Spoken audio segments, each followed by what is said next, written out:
Hello and welcome to Mind Shifters Radio. I'm Tim Hayes. I'm your host for the first hour. And today is Thursday, February 6th, 2025. As always, we're grateful to everyone who's joining us here, whether you're listening live or through the archives, as we spend another couple of hours teaching and supporting people in using some of the most powerful, effective, efficient,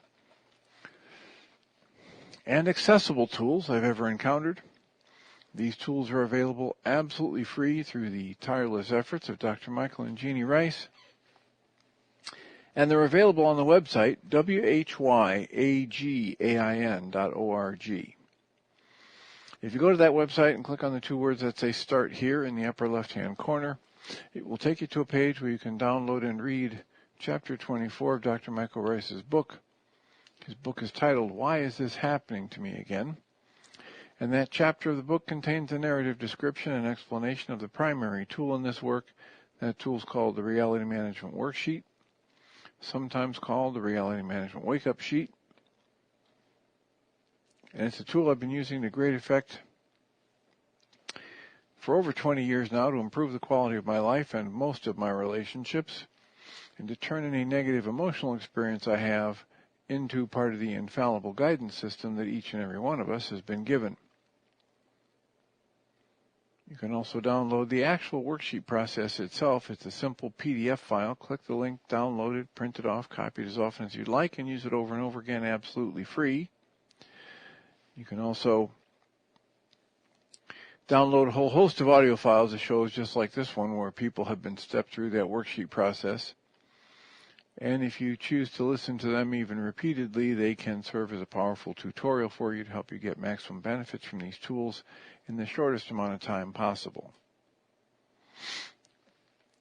You can also go to your app store and type in the three words Heartland Aramaic Forgiveness. Heartland, all one word, Heartland. Aramaic is Aramaic.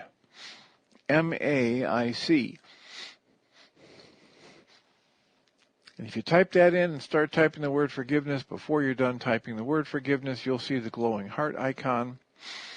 If you choose to tap on that, it will let you download a completely free and private app that contains the Reality Management Worksheet. It contains an abbreviated version of that worksheet process. And it contains a copy of the Dragon Klingon game, which is a wonderful way to introduce these tools to even younger audiences. And we hope people do all of that soon and often, primarily because it tends to improve the quality of people's lives the more they actively apply these tools in their lives. And secondarily, because it tends to prompt comments, questions, answers, and testimonials. If you have any of those to share with us, we would appreciate you doing so, giving us a call on the Needle app, Needl AI audio or radio tuner from your app store. Or you can send me an email.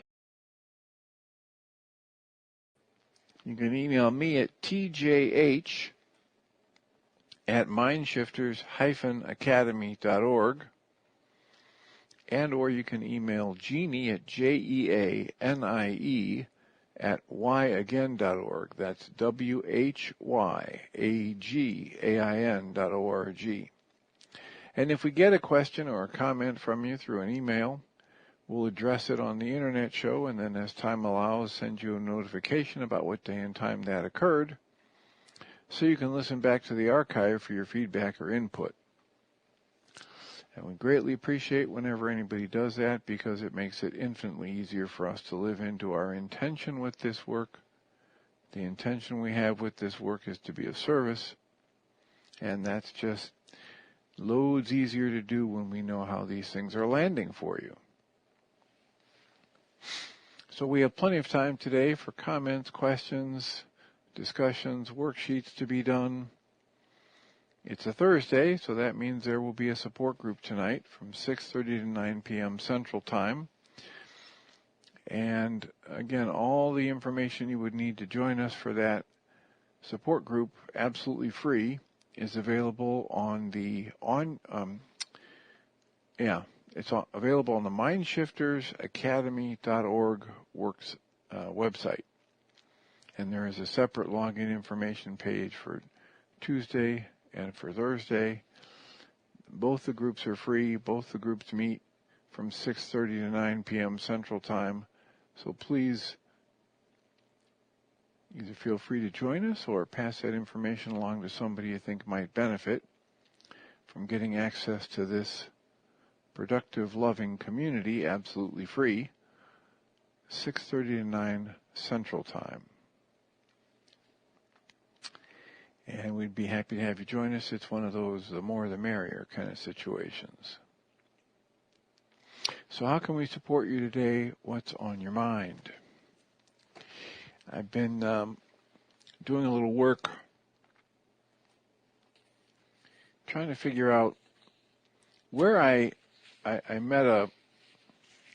have a phrase in my head, and the phrase in my head is holographic memory reprocessing. And it comes from a book, I think it was by Brent Baum, B-A-U-M. And it's very, very similar work to something I learned from one of my personal friends years ago called body journaling. And so I searched for it because I know I've read the book, I've had it in the past. And the best I could come up with is holographic memory resolution rather than reprocessing. And so I found the book online used. Apparently it's no longer in print. It was only came out in the 1990s. So it's not a real old book, but apparently it didn't go viral, as we say today. 1997 by Brent Baum. So I'm in the process of reading it or rereading it to try and figure out if this is exactly the same book that I remembered. And in the beginning of the book, he quotes the Buddha in chapter 1, and it says, "What we are today comes from our thoughts of yesterday, and our present thoughts build our life tomorrow. Our life is the creation of our mind."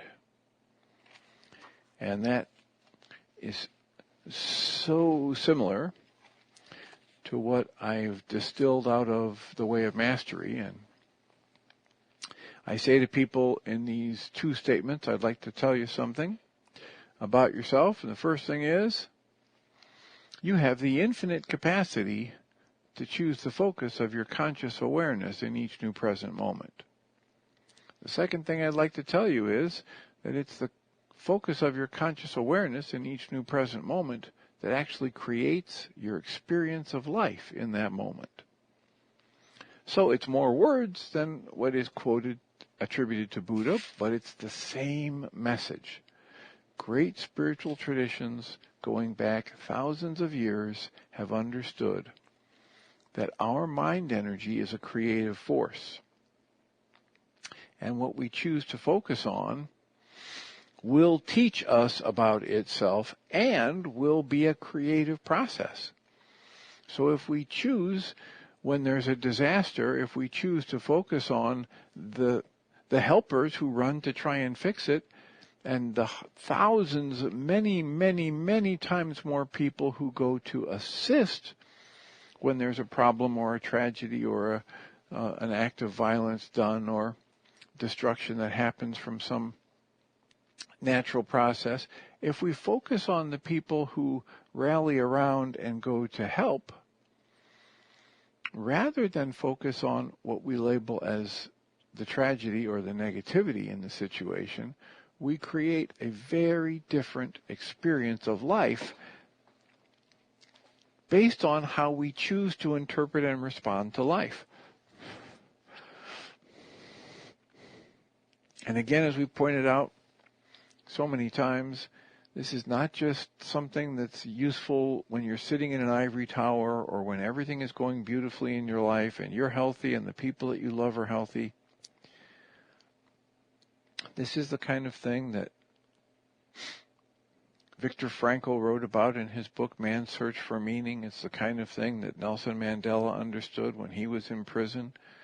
It's the kind of thing that Roger McGowan, who was in prison on death row for something he didn't commit for 26 years, for a crime he didn't commit, he chose to choose for love and became a spiritual teacher rather than give in to the depression and upset and desperation of the moment. And you can read about Roger McGowan in the book Messages of Life from Death Row. The book was put together by Pierre Pradervand because Pierre Pradervand found out about Roger's situation and began corresponding with him and eventually went and met with him. And Pierre Pradervand was, ended up saying that Roger McGowan was one of his spiritual teachers. And there is a very, very difficult life circumstance, very much like a concentration camp situation. And instead of giving into it and creating more upset and more negativity in the world and in himself, Roger McGowan chose to read spiritual teachings and become a spiritual teacher and have discussions with other people about how to create your experience of life, the internal experience you have of life, regardless of what's going on outside of you or in your current physical situation. So, a couple little tidbits that have been floating around for me that I thought I would share here at the beginning, giving time for people to either download the app and log in and then type in a comment or question, or actually call in. So I just checked the comments again, and it shows up that Susan Bingham had said she was having a weird sound, and she hung up. But she's back. Thanks for coming back, Susan. Hope it's a good sound now, or a good quality sound. And since nobody else has a question or a comment, I will return to the reading of the book Being Peace by Thich Nhat Hanh. And the 7th chapter of this book is titled Meditation in Daily Life. And Thich Nhat Hanh writes, during retreats, from time to time, a bell master invites the bell to sound, silently reciting this poem first. Quote, body, speech, and mind in perfect oneness. I send my heart along with the sound of the bell. May the hearer awaken from forgetfulness and transcend all anxiety and sorrow. Close quotes. And then he or she breathes 3 times and then invites the bell to sound. When the rest of us hear the bell, we stop our thinking and breathe in and out 3 times, reciting this verse. Quote, listen, listen. This wonderful sound brings me back to my true self. Close quotes. Meditation is to be aware of what is going on in your body, in your feelings, in your mind, and in the world. The most precious practice in Buddhism is meditation. And it is important to practice meditation in a joyful mood. We have to smile a lot in order to be able to meditate. The bell of mindfulness helps us to do this. Suppose we have a son who becomes an unbearable young man. It may be hard for us to feel love for him. That is natural. In order to extend love to a person should be lovable. If our son has become difficult to, quote, love, close quotes, we will be very unhappy.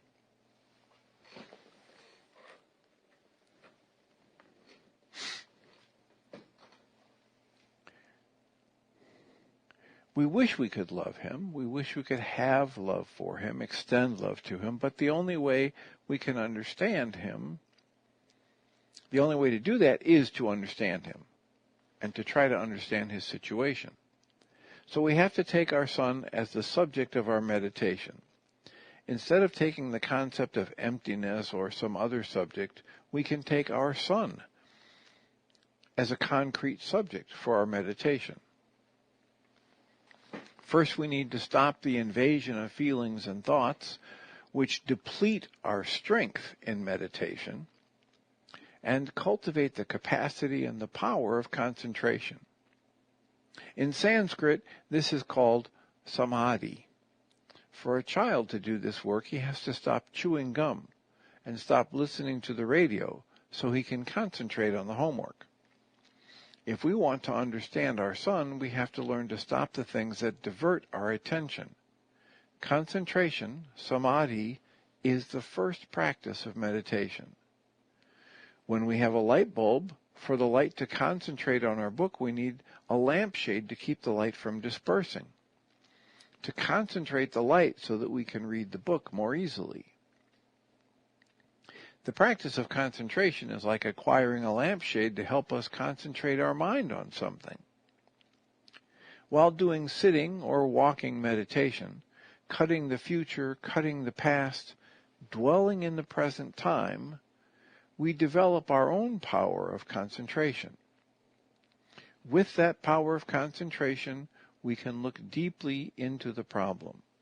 This is insight meditation. First, we are aware of the problem, focusing all our attention on the problem. And then we look deeply into it in order to understand its real nature.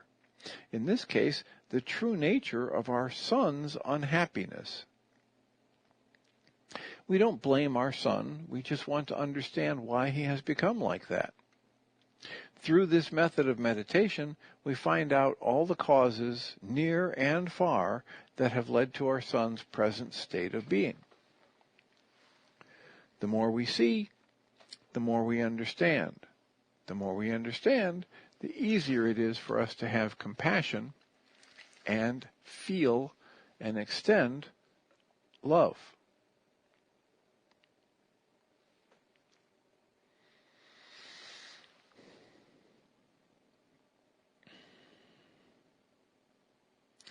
Understanding is the source of love.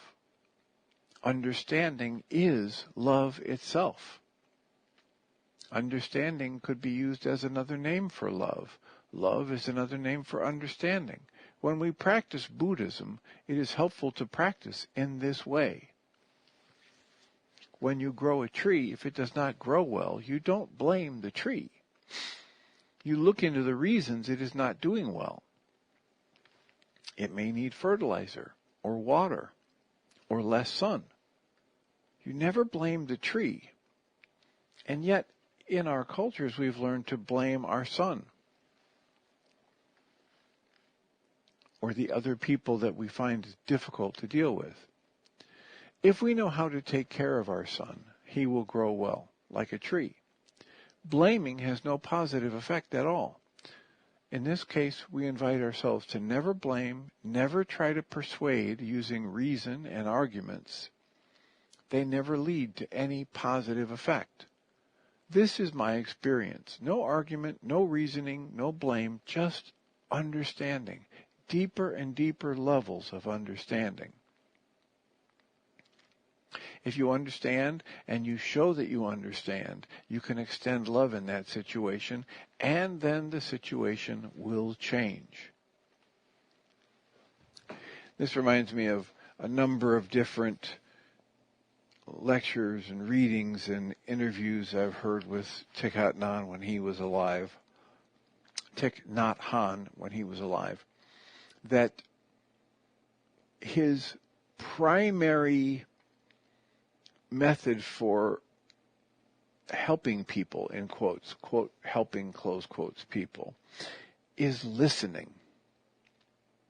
Just listen at deeper and deeper levels, with the only goal in listening to understand the other person's perspective, the other person's life experience, the other person's history, the other person's strengths and resources.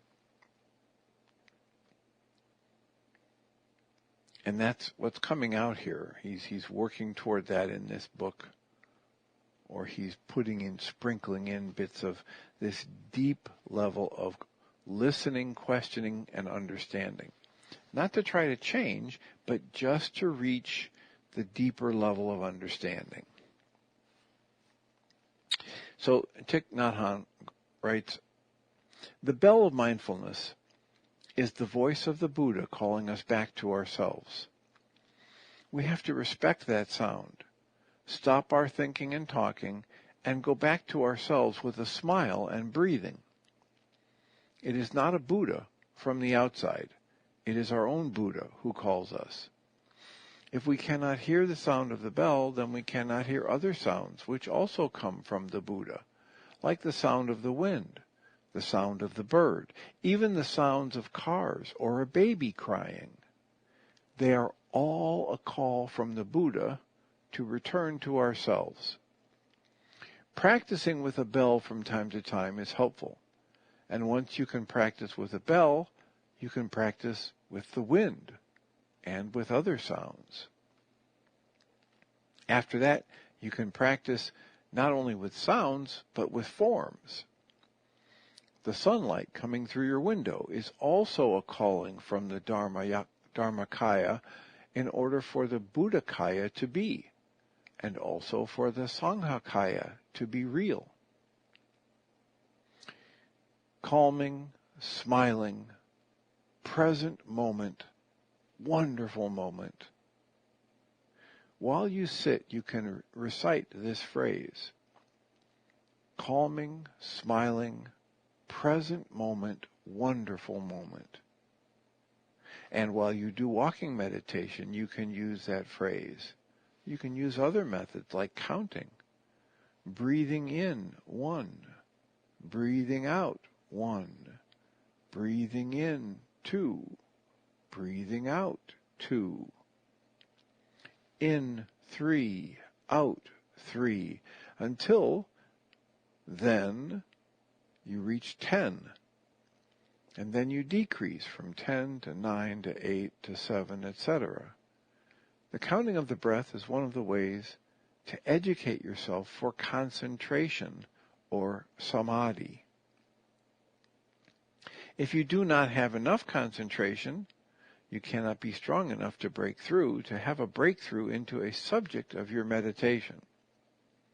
Therefore, breathing, walking, sitting, and other practices are primarily for you to realize some degree of concentration. This is called stopping. Stop in order to concentrate. Just as the lampshade stops the light from dispersing so you can read your book more easily, the first step of meditation is stopping. Stopping the dispersion. Concentrating on one subject. The best subject, the most available subject, is your breath. Breathing is wonderful. It unites body and mind. Whether you count breaths or just follow them, it is for stopping and focusing and concentrating. He writes, stopping and seeing are very close. As soon as you stop, the words on the page become clear. The problem of our sun becomes clear. Stop and look. That's meditation. Insight meditation. Insight means you have a vision, an insight into reality. Stopping is also to see, and seeing helps to stop. The two are one. We do so much. We run so quickly. The situation is difficult, and many people say, don't just sit there, do something. But more things may make the situation worse. So you should say, don't just do something, sit there. Sit there, stop, Be yourself first. Connect to your source first, and then begin from there. That is the meaning of meditation. Don't just do something, sit there. When you sit in the meditation hall or at home or wherever you are, you can do that. And you have to really sit. Just sitting is not enough. Sit and be. Sitting without being is not sitting. Be stopping. Be seeing. Focus. Concentrate. Allow the awareness of the present moment to cut through the thoughts. He writes, there are so many methods of stopping and seeing, and intelligent teachers will be able to invent ways to help you. In Buddhism, it is said that there are 84,000 Dharma doors for you to enter daily. Dharma doors are means of practice, ways of practice. When we ride on a horse that is out of control, I think our deepest wish is to stop. How can we stop? We have to resist the speed. We have to resist the losing of ourselves, and therefore we must organize a resistance. Spending 2 hours with a cup of tea during a tea meditation is an act of resistance, nonviolent resistance. We can do it because we have Sangakaya. We can do it together. We can resist a way of life that makes us lose ourselves. Walking meditation is also resistance. Sitting is also resistance. So if you want to stop the course of armaments, you have to resist, and begin by resisting in your own daily life. I saw a car from New York with a bumper sticker that said, quote, "Let peace begin with me," close quotes. That's correct.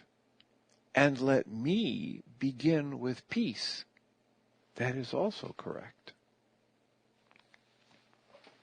He writes, walking meditation can be very enjoyable. We walk slowly, whether alone or with friends, if possible in some beautiful place. Walking meditation is really to enjoy the walking. Walking not in order to arrive, walking just for walking. The purpose is to be in the present moment and enjoy each step you take. Before you have to shake off all worries and anxieties, therefore, you have to shake off all worries and anxieties. Not be thinking of the future, not be thinking of the past, just enjoying the present moment. You can take the hand of a child as you do it. You walk, you make steps, as if you are the happiest person on earth. We walk all the time, but usually it's more like running.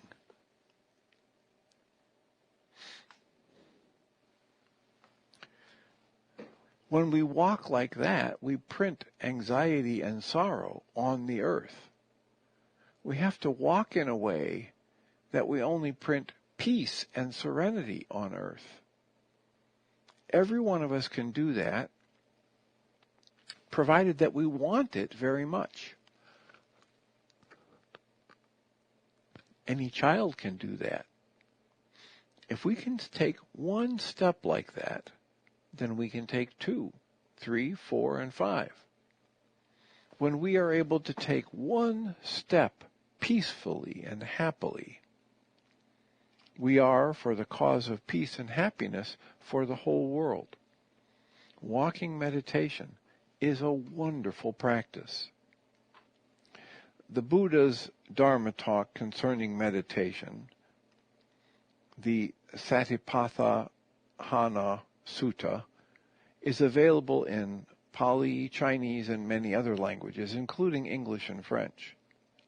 And according to this text, to meditate is to be aware of what is going on in your body, in your feelings, in your mind, and in the objects of your mind, which are the world.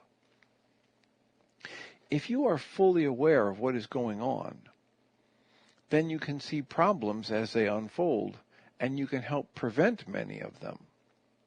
When things explode, it is too late. How we deal with our daily lives is the most important question. How we deal with our feelings, our speaking, with ordinary things every day is just meditation. We must learn to apply meditation in our daily lives. Now, this to me is just echoing deeply what we've read many times in the Way of Mastery, that what you used to call your ordinary life, which we now know is not ordinary, is the perfect place for you to learn and grow. And all of the events that arise in your life and all of the interpretations you place on those events are the perfect learning interaction for you. And so the Way of Mastery encourages us to understand that we never have any ordinary moments, that it is a miracle of life that anything is here at all, and that we are blessed to have our life and this experience, this existence. So the Buddha's Dharma talk says we must learn to apply meditation to every little thing in our daily life. Thich Nhat Hanh goes on and writes, there are many easy things to do. For instance, before eating the evening meal, everyone can sit around the table and practice breathing. 3 slow breaths. You breathe to recover yourself, to be yourself. I am sure that every time you breathe deeply like that, you become entirely yourself again. Then before eating, you can look at everyone and smile. Just 2 or 3 seconds, not much, but 2 or 3 seconds for each person. We never have time to look at each other. It's probably better stated, we never take the time to look at each other, even those we love. And soon it will be too late. It is wonderful to do that, to openly appreciate everyone in our household. In Plum Village, it is a child who reads the Gatha before eating. Holding up a bowl of rice, he knows he is very lucky. Being a refugee, he knows that in many countries of Southeast Asia, children do not have enough to eat. The kind of rice that they buy in the West is the best kind of rice imported from Thailand. The children know that even in Thailand, Thai children do not have the opportunity to eat such rice. They eat poorer quality rice. The good rice is exported for the country to get foreign currency. When a refugee boy holds up a bowl of rice, he has to remember that he is lucky. He knows that 40,000 children his age die in the world each day because of hunger. Then the child says something like this, quote, today on the table, there are good things that Mommy just cooked. There I see Papa. There I see my brother. There I see my sister. It is so good to be together and eat together like this. While there are many who are hungry, I feel very thankful. Close quotes. There are so many practices we can do to bring awareness into our daily lives.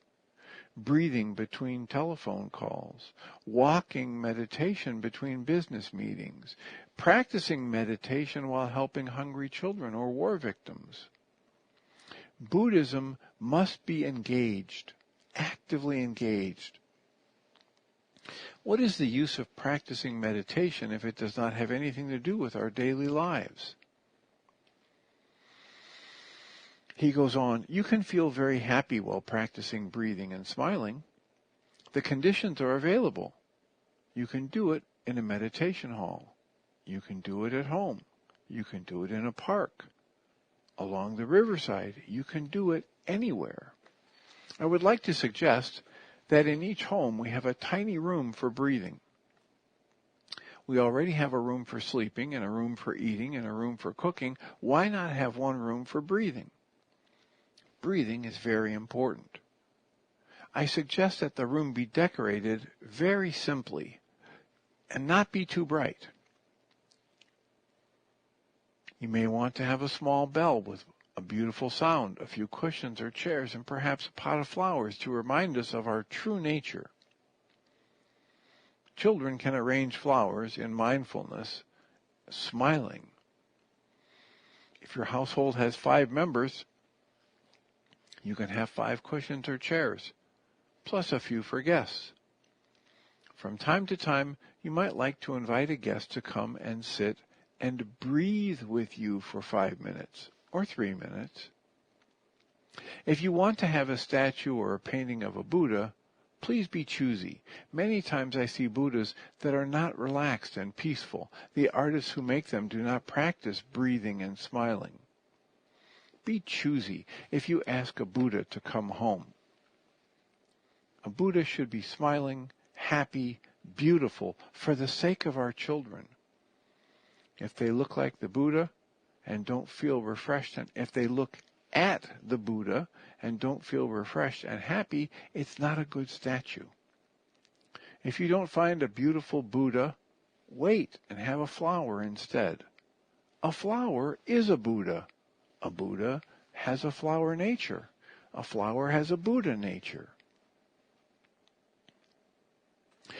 I know of families where children go into a room like that after breakfast, sit down and breathe 10 times. In, 1, out, 1, in, 2, out, 2, 10 times. And then they go to school. This is a very beautiful practice. If your child doesn't wish to breathe 10 times, how about 3 times?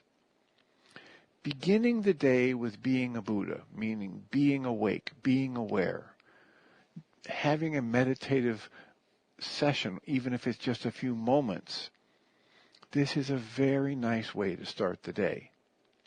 If we are a Buddha in the morning and we try to nourish the Buddha throughout the day, we may be able to come home at the end of the day with a smile. The Buddha is still there. When you become agitated, you do not have to say or do anything. Just follow your breathing and walk slowly into that room. The room, in quotes, room for breathing, also symbolizes our own inner Buddha land, so we can enter it whenever we need to, even if we're not at home. I have a friend who, whenever he becomes agitated, enters the breathing room in his home. He sits down respectfully, breathes in and out 3 times, invites the bell to sound, and recites the Gatha. Immediately he feels better. If he needs to sit longer, he stays there. From time to time, while his wife is preparing dinner, she hears the sound of the bell, and it reminds her to be mindful in her work. At such times, she deeply appreciates her husband. He is so wonderful. He's quite different from the others. He knows how to deal with anger. If she has been irritated, her own resentment begins to subside. Sometimes she stops cutting vegetables and goes into the breathing room to sit with him. This picture is so lovely, more beautiful than an expensive painting. Doing this in this way has a good effect on everyone, teaching by example, not just with words.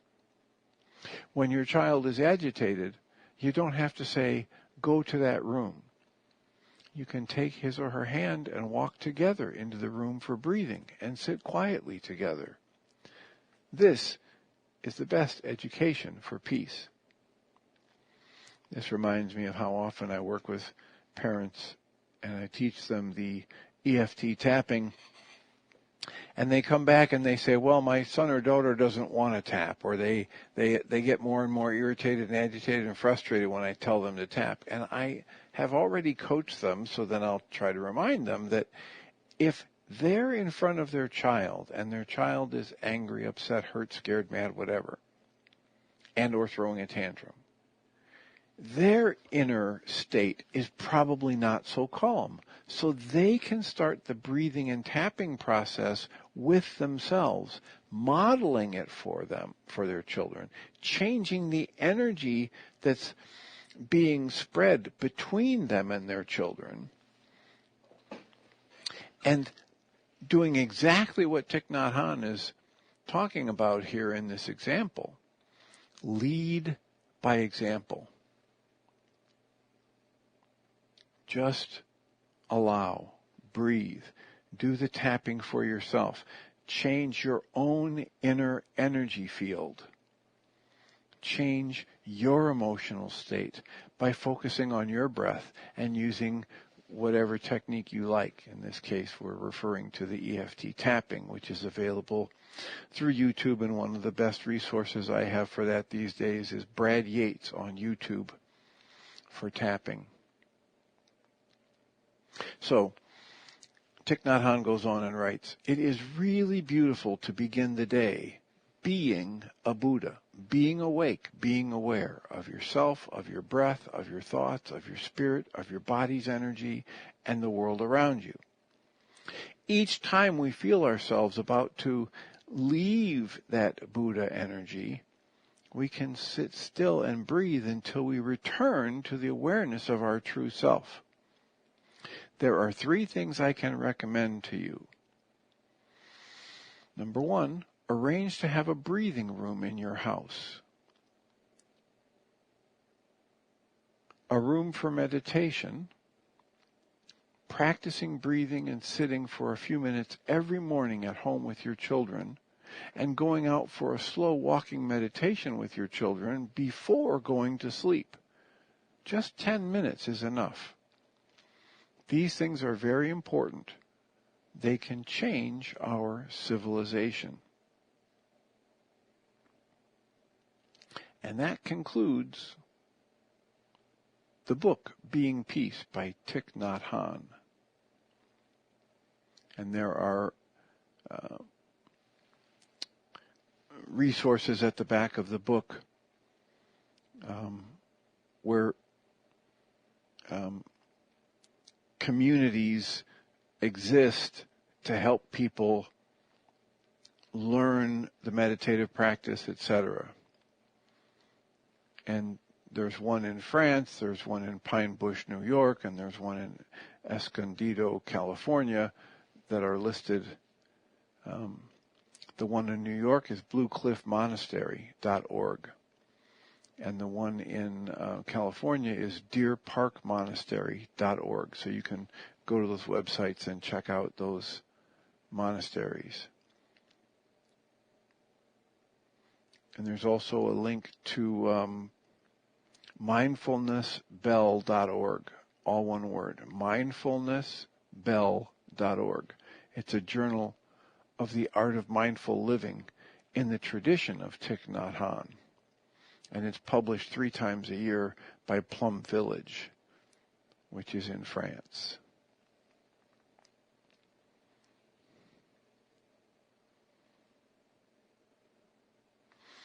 The summary at the back of the book about Thich Nhat Hanh says, Thich Nhat Hanh was born in central Vietnam in 1926, and he left home at age 16 to become a Zen monk.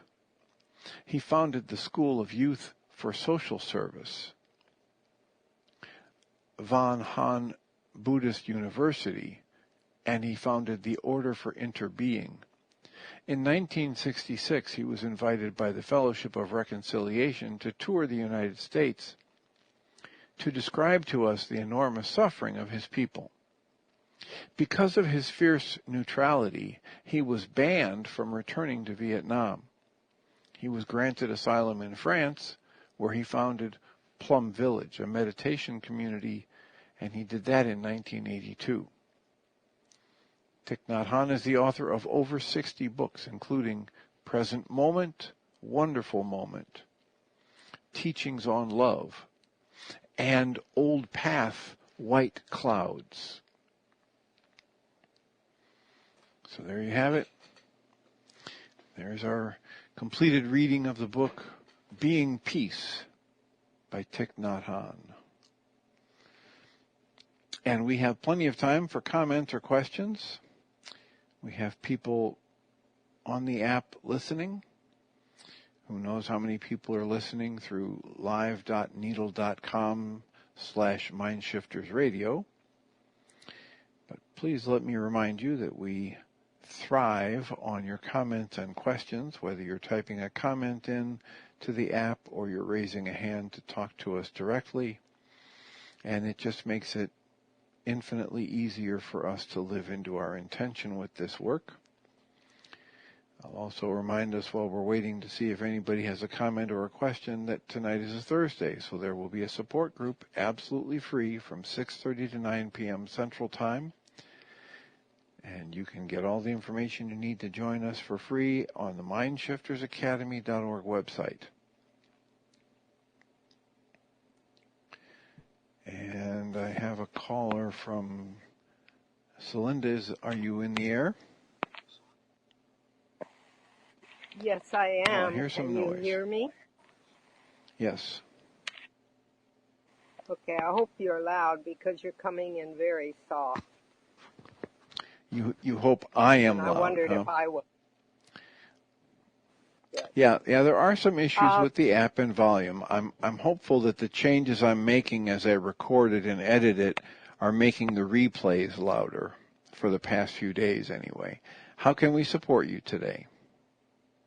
Oh, I'm just expressing great gratitude for your reading this book. I've ordered a little copy for myself, and I have been waking up, and I'm sure it's a confluence of everything I've been doing with just this message in my head that it has to get very, very simple.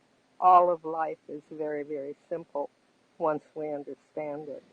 And one of the things that come in from my religious background as a born-again Christian and an evangelical is the Bible saying you can either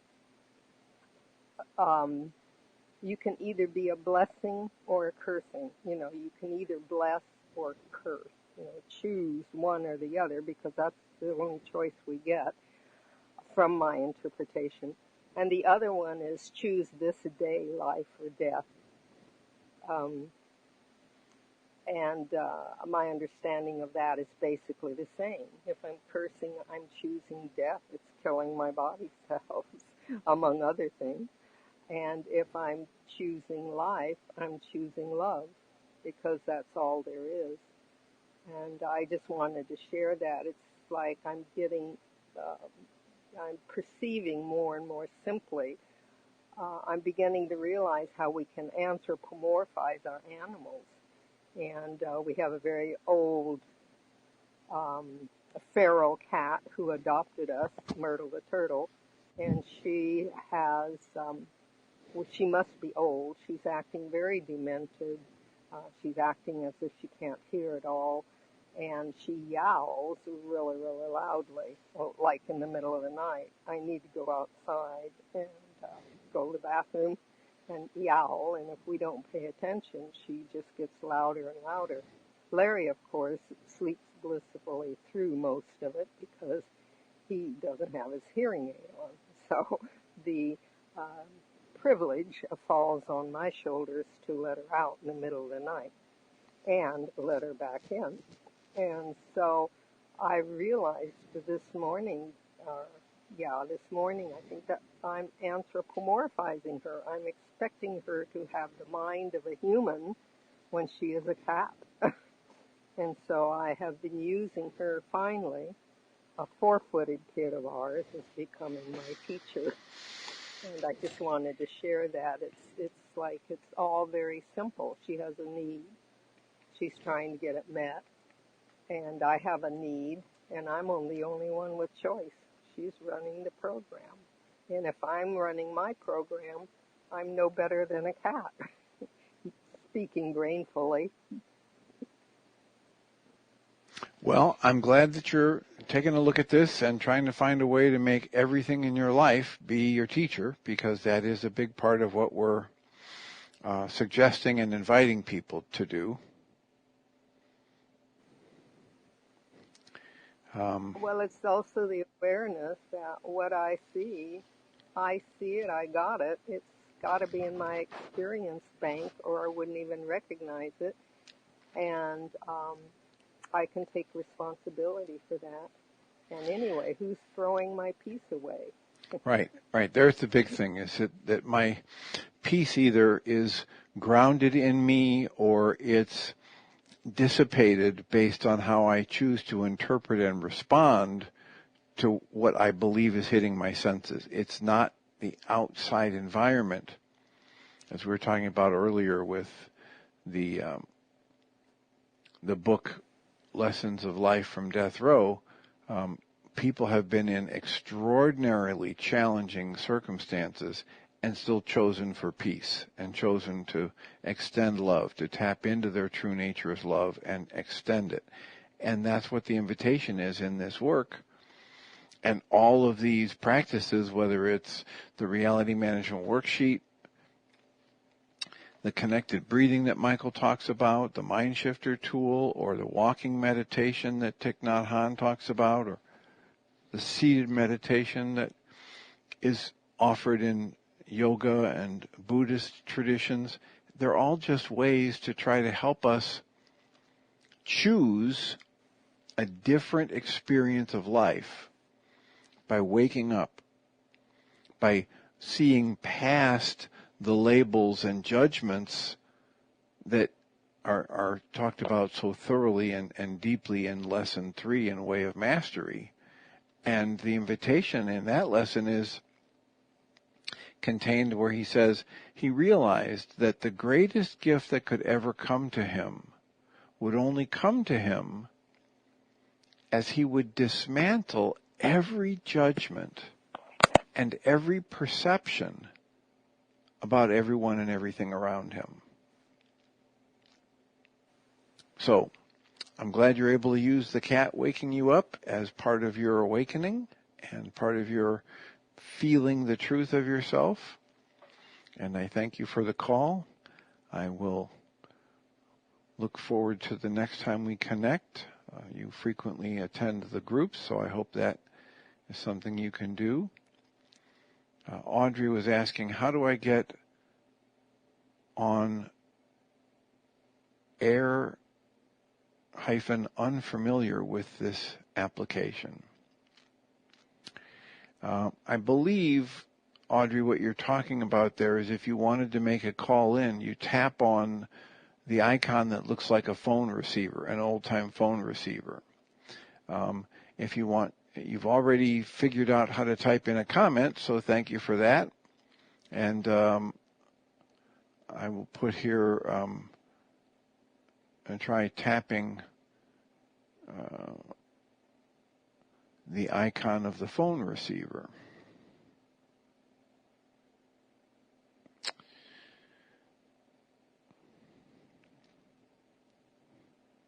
So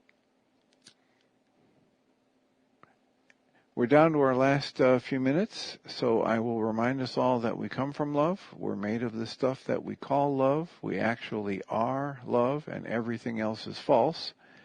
And I'll remind you, if you're on the app, that when this first hour closes out, you'll have to turn the app on again or wait for the invitation from your phone when Michael and Jeanie start their second hour. And I will be back again tomorrow, and I look forward to meeting with you then. Blessings.